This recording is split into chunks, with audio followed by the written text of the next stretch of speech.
എപ്പിസോഡിന്റെ തുടക്കത്തിൽ തന്നെ നമ്മുടെ സാസുക അവൻ ടെൻഷൻ അടിച്ച് നിൽക്കാണ്. അവന്റെ ചുറ്റും കൂടി നിൽക്കുന്നതിൽ ഒരുവൻ ഒരു മരുന്നെടുത്ത് അവന് കാണിച്ചു കൊടുക്കും. അവര് പറയും, ഇതാണ് മൈൻഡ് അവേക്ക് പിൽസ്.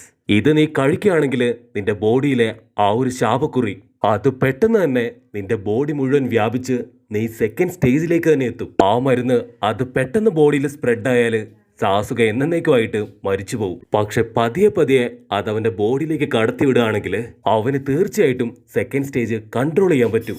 അതിലൂടെ ഇപ്പൊ അവന് ചുറ്റും നിൽക്കുന്നവരുടെ അതേ പവർ സാസുകയ്ക്കും കിട്ടും. അഥവാ നിനക്ക് കുറച്ച് മണിക്കൂറിനുള്ളിൽ ശ്വാസം എടുക്കാനോ കണ്ണ് തുറക്കാനോ സാധിച്ചിട്ടില്ലെങ്കിൽ തീർച്ചയായിട്ടും നീ മരിച്ചു പോകും. അത് കേട്ട് സാസുക ഞെട്ടും. ഇതിപ്പോഴാണോ പറയണേ?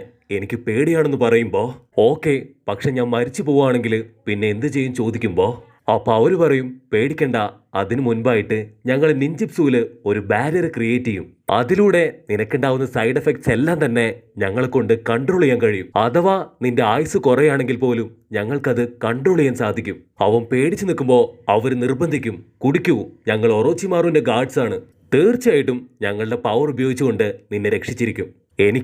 എനിക്ക് പെട്ടെന്ന് മരിക്കാൻ പേടിയാണെന്ന് അവൻ പറഞ്ഞുകൊണ്ട് പതിയെ ആ ഒരു മരുന്ന് കഴിച്ച് അവന് തീരെ വയ്യാതെ അവൻ താഴേക്ക് വീഴും. അതുകൊണ്ട് അവര് എത്രയും പെട്ടെന്ന് നമുക്ക് ബാരിയർ ക്രിയേറ്റ് ചെയ്യണം, അല്ലെങ്കിൽ ആപത്താണ്. അവര് പെട്ടെന്ന് തന്നെ ഒരു അണ്ടാവ് ക്രിയേറ്റ് ചെയ്ത് അതിൽ സാസുക ഇരുത്തി സൗണ്ട് വേവ് ഉപയോഗിച്ച് ഒരു കറുത്ത സാധനം കൊണ്ട് ആ ഒരു അണ്ടാവ് അത് സീൽ ചെയ്ത് കളയും. അങ്ങനെ ഒരു വിധത്തില് അവരിപ്പോ സാസുകയെ സീൽ ചെയ്തു. ഇനി എത്രയും പെട്ടെന്ന് അവനെ ഒറോച്ചിമാറുവിന്റെ മുൻപിൽ കൊണ്ടുപോകണമെന്ന് പറയുമ്പോ കുറച്ച് ദൂരത്തായിട്ട് ലീഫ് വില്ലേജിലെ മറ്റൊരു സംഘം അവിടെ തമ്പടിച്ചിട്ടുണ്ടാവും. അപ്പൊ അതേ സമയത്ത് ഒരു കാറ്റടിക്കുമ്പോ അവർക്ക് എന്തോ സംശയം തോന്നും. ഇവിടെ തൊട്ടടുത്ത് ആരോ ഉണ്ട്, അവിടെ എന്തോ സംഭവിക്കുന്നുണ്ടെന്ന് അവര് പരസ്പരം പറയും. എന്തോ ഒരു പ്രോബ്ലം എവിടെയോ ഉണ്ടെന്ന് പറഞ്ഞ് അതിൽ രണ്ടുപേര് അത് അന്വേഷിച്ചു പോവും. ഇവിടെ വില്ലന്മാര് കാട്ടിലൂടെ ഹായായിട്ട് പോകുമ്പോ സാക്കൂണ്ട് മനസ്സിലാവും എന്തോ ഒരു പാര അവർക്ക് നേരെ വരുന്നുണ്ടെന്ന്. അവര് രണ്ടുപേരും ഇവരെ കണ്ട് ഷോക്കാവുമ്പോ കറക്റ്റ് സമയത്ത് നമ്മുടെ വില്ലന്മാരാവട്ടെ അവരെ ലോക്ക് ചെയ്യും. ഇവര് രണ്ടുപേരും ഓൾറെഡി ഈ വില്ലന്മാരെ കണ്ടിട്ടുണ്ട്. ഒറോച്ചിമാറുവിന്റെ കൂടെ ഒക്കാകെ കൊല്ലാനായിട്ട് ആ ബാരിയർ ക്രിയേറ്റ് ചെയ്തത് ഇവര് 4 പേരും ചേർന്നാണ്. ഇവർ ലീഫ് വില്ലേജിന്റെ ഓപ്പോസിറ്റ് ഡയറക്ഷനിൽ പോകുന്നത് കൊണ്ട് തന്നെ ഇവരെന്തോ വലിയൊരു പണി കൊടുക്കാനുള്ള പദ്ധതിയാണെന്ന് അവർക്ക് പിടികിട്ടും. അവര് രണ്ടുപേരും ഒരുപാട് ചോദ്യങ്ങള് അവരോട് ചോദിക്കാൻ ആരംഭിക്കും. ഈ അണ്ടാവില് അതിലെന്താണ്? നിങ്ങളെ ഒന്നും ഇതിനു മുൻപ് ഇവിടെ കണ്ടിട്ടില്ലല്ലോ. അവർക്കുടനെ കാര്യം വഷളാകുന്നു മനസ്സിലാവും. പതിയെ പതിയെ അവരുടെ ബോഡിയിൽ ആ ഒരു മാർക്ക് സ്പ്രെഡ് ആവാൻ തുടങ്ങും. പിന്നെ ഒന്നും നോക്കൂല, രണ്ട് ടീമും വമ്പൻ ആയുധങ്ങളൊക്കെ എടുത്ത് പരസ്പരം ഫൈറ്റ് ചെയ്യാൻ തുടങ്ങും. അപ്പൊ ബാക്കി രണ്ടുപേര് ഒരുപാട് നേരം കാട്ടിൽ കാത്തിരുന്ന് എന്തോ പ്രശ്നമുണ്ട്, നമുക്കുടൻ തന്നെ അവരെ കണ്ടുപിടിക്കണം എന്ന് പറയും. കട്ട് ചെയ്താ ഇവിടെ നമ്മുടെ ആൾക്കാര് കാട്ടിൽ കൂടെ ഓടിയും ചാടിയും വന്നുകൊണ്ടിരിക്കുകയാണ്. ആ സമയത്ത് നമ്മുടെ പട്ടിക്കുട്ടിക്ക് ബ്ലഡിന്റെ സ്മെല്ലടിക്കാൻ തുടങ്ങും. പോകുന്ന വഴിയിൽ എന്തോ പ്രശ്നമുണ്ടെന്ന് അവര് പരസ്പരം പറയും. കട്ട് ചെയ്ത ബാക്കി രണ്ടുപേര് അവരെ അന്വേഷിച്ചു വരുമ്പോ അവിടെ മുഴുവനായിട്ടും ഇടിച്ചു തെറിച്ച് വലിയ അപകടം സംഭവിച്ചതായിട്ട് അവർക്ക് മനസ്സിലാവും. അപ്പൊ മൂലയ്ക്കായിട്ട് അവരെ രണ്ടുപേരെയും ഇടിച്ചു തെറിപ്പിച്ച് താഴെ ഇട്ടായിട്ട് കാണും. പക്ഷെ അവർക്ക് ജീവനുണ്ട്. അവരെ കൊണ്ടിത് വിശ്വസിക്കാനേ സാധിക്കില്ല. ഉടനെ ഷിസുൻ അവന്റെ പവർ ഉപയോഗിച്ചുകൊണ്ട് അവരെ ഹീൽ ചെയ്യാൻ ആരംഭിക്കും. പക്ഷെ അവൻ ഒരുപാട് ശ്രമിക്കുമെങ്കിലും പൂർണ്ണമായിട്ട് അവരെ സുഖപ്പെടുത്താനാവില്ല. അതിലൊരുത്തിന് കലിപ്പിളകി എത്രയും പെട്ടെന്ന് ഞാൻ അവരെ ശരിയാക്കുന്നു പറഞ്ഞ് അവൻ ഒറ്റയ്ക്ക് നടന്നിറങ്ങും. ഉടനെ വീണ് കിടക്കുന്നതിൽ ഒരുത്തൻ, നീ പോവരുത്, അത് അപകടമാണ്. അവരുടെ ജിപ്സു എല്ലാം തന്നെ വളരെ ഡിഫറൻ്റ് ആണ്. നമുക്കൊരിക്കലും അവരുടെ മുൻപിൽ പിടിച്ചു നിൽക്കാനാവില്ല. നീ ഒറ്റയ്ക്ക് പോയാൽ അത് വളരെയേറെ അപകടമാണെന്ന് അവനൊരു താക്കീത് നൽകും. കട്ട് ചെയ്ത നമ്മുടെ കുട്ടപ്പനും കൂട്ടരുമാവട്ടെ അവര് കാട്ടിൽ കൂടെ വളരെ വേഗത്തിൽ വന്നുകൊണ്ടിരിക്കുകയാണ്. അപ്പൊ കിബയ്ക്ക് സ്മെല്ല് കിട്ടും. അവരുടെ തൊട്ടടുത്തായിട്ട് 5 പേരുണ്ടെന്ന്. അവർ 5 പേരുണ്ട്. അവരാരാണെന്നും എന്താണെന്നും നമുക്ക് അന്വേഷിക്കണമെന്ന് കിബ ചോദിക്കുമ്പോ അതിന് കിബ ദേഷ്യപ്പെട്ട് പറയും, നമ്മുടെ ലക്ഷ്യം അത് സാസുകയാണ്. നീ എത്രയും പെട്ടെന്ന് സാസുകയെ മാത്രം സ്മെല്ല് ചെയ്ത് കണ്ടെത്താനായിട്ട് നാറ പറയും. അവിടെ നല്ല ബ്ലഡിന്റെ സ്മെല്ലുണ്ടായിരുന്നു. തീർച്ചയായിട്ടും അവിടേക്ക് പോവുകയായിരുന്നെങ്കിൽ എന്തെങ്കിലും ഒരു ഇൻഫർമേഷൻ കിട്ടുമായിരുന്നെന്ന് കിബ പറയും. അപ്പൊ അവർക്ക് വേറൊരു കാര്യം മനസ്സിലാവും. ഇപ്പൊ സാസുക ലാൻഡ് ഓഫ് ഫയർ കഴിഞ്ഞു പോയിരിക്കുന്നു. ലാൻഡ് ഓഫ് ഫയർ കഴിയുകയാണെങ്കിൽ തീർച്ചയായിട്ടും നമുക്കിനി യാതൊരു സംരക്ഷണവും കിട്ടില്ല. പക്ഷെ എന്തൊക്കെയാണെങ്കിലും തീർച്ചയായിട്ടും നമുക്ക് സാസുകയെ കണ്ടെത്തണം. നമ്മൾ ബോർഡർ ക്രോസ് ചെയ്തു, തീർച്ചയായിട്ടും നമ്മൾ വളരെയധികം കെയർഫുൾ ആയിരിക്കണം ഇങ്ങനെയുള്ള സമയത്ത്. അപ്പൊ കുട്ടപ്പൻ ഡബിൾ ആവേശത്തില് ഏതെങ്കിലും വില്ലന്മാർ വരികയാണെങ്കിൽ തീർച്ചയായിട്ടും എന്റെ പുതിയ 2 ജിപ്സു ഞാൻ ഉപയോഗിക്കും. അപ്പൊ നമ്മുടെ കിബയ്ക്ക് അത് തീരെ പിടിക്കില്ല. കാരണം അവൻ നറൂട്ടോ കുട്ടപ്പന് വെറും ഒരു കുട്ടപ്പനായിട്ട് മാത്രമാണ് ഇത്രയും നാൾ കണ്ടത്. ശരിക്കും അപ്പോഴായിരിക്കും ഒരു ട്വിസ്റ്റ്. നമ്മുടെ കുട്ടപ്പൻ എപ്പോഴൊക്കെ ഫൈറ്റ് ചെയ്യുന്നുണ്ടോ അപ്പോഴൊക്കെ അവന്റെ കയ്യിൽ ഓരോ പുതിയ ജിപ്സും ഉണ്ടാവും. അവര് വീണ്ടും മുൻപോട്ട് കുതിക്കുമ്പോ അപ്പോഴാണെങ്കിൽ നമ്മുടെ പട്ടിക്കുട്ടിക്ക് വില്ലന്മാരുടെ ഒരുപാട് സ്മെല്ല് കിട്ടും. അവരുടെ ചുറ്റും ഇപ്പോ ഒരുപാട് വില്ലന്മാരുണ്ടെന്ന് മനസ്സിലാക്കി അവരാവട്ടെ കാടിന്റെ ഒരു കോണിൽ പോയി മറഞ്ഞിരിക്കും. അവരവിടെ ഇരുന്ന് ചുറ്റും നോക്കുമ്പോഴായിരിക്കും ഒരുപാട് മരത്തില് പേപ്പർ ബോംബ് കാണാം. യഥാർത്ഥത്തില് ഇതും മറ്റൊരു ജിപ്സുമാണ്. അതായത് വില്ലന്മാര് ലക്ഷ്യമാക്കി വരുന്ന ഇര അവർ ഈ മരത്തിന്റെ ഇടയിൽ പെട്ടുപോവുകയാണെങ്കിൽ മരത്തിലുള്ള ബോംബ് കറക്റ്റായിട്ട് അവരെ സ്കാൻ ചെയ്ത് കണ്ടുപിടിച്ച് അവരെ കൊന്നുകളയും. ഇത് വളരെ അഡ്വാൻസ്ഡ് ആണ്.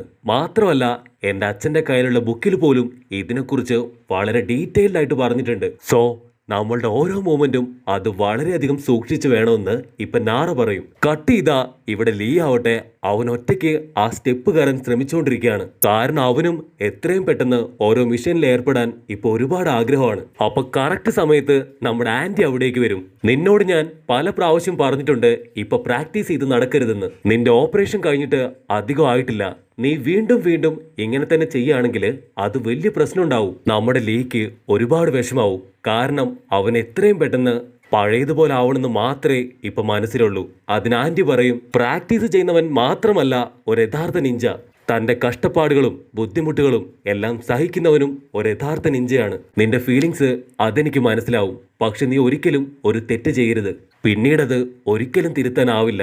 നീ ഇപ്പൊ ചെയ്യുന്നതും ഒരു തരത്തിൽ പറഞ്ഞ ട്രെയിനിങ് തന്നെയാണ്. അവന്റെ അവസ്ഥ കണ്ട് നമ്മുടെ ആന്റി ആവട്ടെ അവന് കുടിക്കാൻ ഒരു മരുന്ന് കൊടുക്കും. ഈ മരുന്ന് നീ ഡെയിലി കഴിക്കുകയാണെങ്കിൽ എത്രയും പെട്ടെന്ന് നിന്റെ ഹെൽത്ത് ഓക്കെ ആവും. ആന്റിക്ക് അവനോടുള്ള സ്നേഹം കാണുമ്പോൾ വീണ്ടും അവന് ഒരുപാട് സങ്കടാവും. ഇവിടെ സീൻ ബ്ലാക്ക് ഔട്ട് ചെയ്താല് നമ്മുടെ ആൾക്കാരാവട്ടെ കാട്ടിലൂടെ വീണ്ടും പതിയെ പതിയെ മുൻപോട്ട് പോവാണ്. ഒരു ട്രാപ്പിലും വീഴാതെ അവര് പതിയെ പതിയെ ഓരോന്നും മറികടക്കും. കുട്ടപ്പനോട് നാറ ഒരുപാട് വട്ടം സൂക്ഷിച്ച് കാല് വെക്കാൻ പറയുമെങ്കിലും നമ്മുടെ ആളുടെ ശ്രദ്ധ അറിയാതെ ഒന്ന് തെറ്റി അവനിപ്പോ ഒരു കമ്പി ചവിട്ടാൻ പോവും. നാറ ഇത് കണ്ട് ഷോക്കായി നോ എന്ന് അലറി കരയുമ്പോ ആ കരച്ചിലിന്റെ ശക്തിയില് നമ്മുടെ കുട്ടപ്പനാവട്ടെ ജസ്റ്റ് മിസ്സിന് രക്ഷപ്പെടും. ശരിക്കും നറൂട്ടോ കുട്ടപ്പൻ അവൻ രക്ഷപ്പെട്ടതല്ല, ടീം ലീഡർ നാറ കറക്റ്റായിട്ട് ജിപ്സ് ഉപയോഗിച്ച് അവനെ രക്ഷിച്ചു. അപ്പൊ നാറ, നീ ഒരിക്കലും ഞാൻ പറയുന്നത് ശ്രദ്ധിക്കാറില്ല. നീ കാരണം ബാക്കിയുള്ളവർ കൂടെ അപകടത്തിലാവും. നാറ സൂക്ഷിച്ചു നോക്കുമ്പോ ഒരുപാട് നെറ്റുകൾ കാണും. പക്ഷെ അതിൽ ഒരു നെറ്റ് മാത്രം അത് അത്ര എളുപ്പത്തില് കണ്ടുപിടിക്കാൻ കഴിയില്ല. അതിലേക്ക് ലൈറ്റ് അടിച്ചാൽ മാത്രമേ അത് കാണാൻ സാധിക്കൂ. എല്ലാവരും ആ ട്രാപ്പ് കണ്ട് ഷോക്കായിട്ട് എന്തുകൊണ്ടായിരിക്കും അവർ ഇത്രയും വലിയൊരു ട്രാപ്പ് ഇവിടെ നിർമ്മിച്ചു വെച്ചിട്ടുണ്ടാവുക? അപ്പൊ തീർച്ചയായിട്ടും അവരിപ്പോ റെസ്റ്റ് എടുത്തുകൊണ്ടിരിക്കുകയായിരിക്കും എന്ന് പറയുമ്പോ നെജി ആവട്ടെ അവന്റെ വ്യാഹു കണ്ണുകൊണ്ട് അത് കറക്റ്റായിട്ട് കണ്ടുപിടിക്കും. അപ്പൊ കുട്ടപ്പൻ ആവേശത്തില് എനിക്ക് പുതിയൊരു ജിപ്സും അറിയാം, അതുപയോഗിച്ച് ഞാൻ അവരെ കീഴ്പ്പെടുത്തും. ഇത് കേട്ട് കിബയാവട്ടെ എനിക്കും പുതിയൊരു ജിപ്സും അറിയാം, തീർച്ചയായിട്ടും ഞാൻ തന്നെ അവരെ തോൽപ്പിക്കുന്നു പറയുമ്പോ എല്ലാവരും പരസ്പരം അടിവെക്കാൻ തുടങ്ങും. അപ്പൊ നാറ, വേണ്ട വേണ്ട, നമ്മൾ പ്ലാൻ ചെയ്ത് മാത്രമേ അറ്റാക്ക് ചെയ്യാൻ പാടുള്ളൂ. കട്ട് ചെയ്താ വില്ലന്മാര് ഹായ് ആയിട്ട് കിടന്നുറങ്ങിക്കൊണ്ടിരിക്കുകയാണ്. നമ്മുടെ ഈ ചുന്ദരിക്ക് ഈ റെസ്റ്റ് എടുക്കല് തീരെ പിടിക്കില്ല. നമുക്ക് എത്രയും പെട്ടെന്ന് ഒറോച്ചിയുടെ അടുത്ത് എത്താന്ന് അവൾ വീണ്ടും പറയും. ആക്ച്വലി അവര് റെസ്റ്റ് എടുക്കാൻ കാരണം അവർ ഒറോച്ചിമാറുവിന്റെ സെക്കൻഡ് സ്റ്റേജ് പവർ ഉപയോഗിച്ചുകൊണ്ടാണ് എല്ലാ നിഞ്ചകളെയും അടിച്ചു തെറിപ്പിച്ചത്. അതുകൊണ്ട് കറക്റ്റായിട്ട് റെസ്റ്റ് എടുത്തില്ലെങ്കിൽ അത് അവരുടെ ജീവന് തന്നെ ആപത്താണ്. ഇവിടെ നമ്മുടെ ആൾക്കാര് വമ്പം ഗൂഢാലോചനയൊക്കെ നടത്തിക്കൊണ്ടിരിക്കുകയാണ്.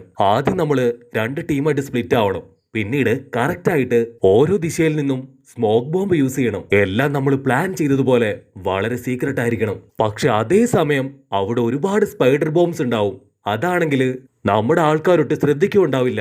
പതിയെ പതിയെ അവര് പോലും അറിയാതെ ആ ഒരു സ്പൈഡർ വെബില് അവരിപ്പോ കണക്റ്റഡ് ആവും. നാറ കഷ്ടപ്പെട്ട് ബുദ്ധിമുട്ടി ആ കാടിലൂടെ എഴഞ്ഞഴഞ്ഞ് ഒരു വിധത്തില് അവരെ കണ്ടുപിടിക്കും. അവർക്കിടയിൽ സാസുക ഉണ്ടോന്ന് അവൻ കംപ്ലീറ്റ് ആയിട്ട് സ്കാൻ ചെയ്യും. അപ്പൊ ആ ബാരല് കാണുമ്പോ അതിന്റെ ഉള്ളില് എന്തായിരിക്കും എന്ന് അവൻ ഒരു മിനിറ്റ് ചിന്തിക്കും. നെജിയെ കൊണ്ട് അവന്റെ വ്യാഹു കണ്ണുപയോഗിച്ച് അത് സ്കാൻ ചെയ്യാൻ പോലും സാധിക്കില്ല. അവരെ തന്നെ നോക്കിക്കൊണ്ടിരിക്കുമ്പോ ആ സമയത്ത് അതിലൊരുത്തൻ ചാടി എഴുന്നേറ്റ് നമ്മുടെ ആൾക്കാർക്ക് നേരെ ഒരു കത്തി വലിച്ചങ്ങോട്ട് എറിയും. വെറും കത്തിയല്ല, അതിൽ 3 പേപ്പർ ബോംബ് കൂടെ അവർ കണക്ട് ചെയ്ത് വിടും. അവര് ചാടി ഓടി രക്ഷപ്പെടാൻ ശ്രമിക്കുമെങ്കിലും കറക്റ്റ് ടൈമില് അത് പൊട്ടി അങ്ങോട്ട് തെറിക്കും. ആ പൊട്ടിത്തെറിയില് അവർ അലറി കരയുന്നതോടുകൂടെ ഈ ഒരു എപ്പിസോഡും അവസാനം